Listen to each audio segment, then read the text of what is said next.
দীর্ঘ ৪ বছর পর ফের জীবন্ত হল জম্মু কাশ্মীরের ১৫০ বছরের পুরনো ঐতিহ্য দরবার মুভ।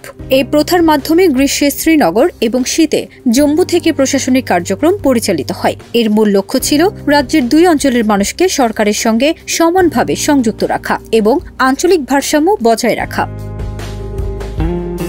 ১৮৭২ সালে মহারাজা গুলাব সিং এই ঐতিহ্য চালু করেছিলেন, কিন্তু ২০২১ সালে লেফটেন্যান্ট গভর্নর মনোজ সিনহার নির্দেশে অর্থনৈতিক সাশ্রয়ের কারণে এই প্রথা বন্ধ হয়ে যায়। তবে ব্যবসায়ীরা অভিযোগ করেছিলেন প্রথা বন্ধের ফলে জম্মুর অর্থনীতিতে বড় ধাক্কা লেগেছে। ২০২২ সালে জম্মুর চেম্বার অফ কমার্স এ বিষয়ে আন্দোলন শুরু করে এবং প্রথা পুনরায় চালুর দাবি জানায়। এরপর লেফটেন্যান্ট গভর্নর মনোজ সিনহা নতুন নির্দেশনায় জানিয়েছেন, শ্রীনগর ও জম্মু ২ স্থান থেকে প্রশাসনিক কার্যক্রম পরিচালনা করতে হবে। এই সিদ্ধান্তের মাধ্যমে ১৫০ বছরের পুরনো ঐতিহ্য নতুনভাবে পুনরুজ্জীবিত হয়েছে। জম্মু কাশ্মীরের মানুষ এই প্রথাকে তাদের সংস্কৃতি, ঐতিহ্য ও আঞ্চলিক সামঞ্জস্যের প্রতীক হিসেবে দেখে।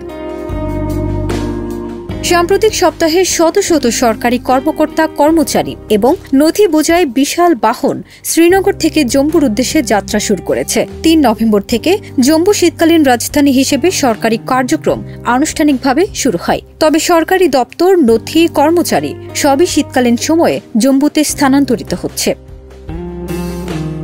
স্থানীয় ব্যবসায়ী ও রাজনৈতিক দলগুলো বলছে, দরবার মুভ শুধু প্রশাসনিক কার্যক্রম নয়, এটি সহাবস্থান, সাম্প্রদায়িক সম্প্রীতি এবং আঞ্চলিক ভারসাম্যের প্রতীক। ফারজানা নিকিতা, দেশ রূপান্তর।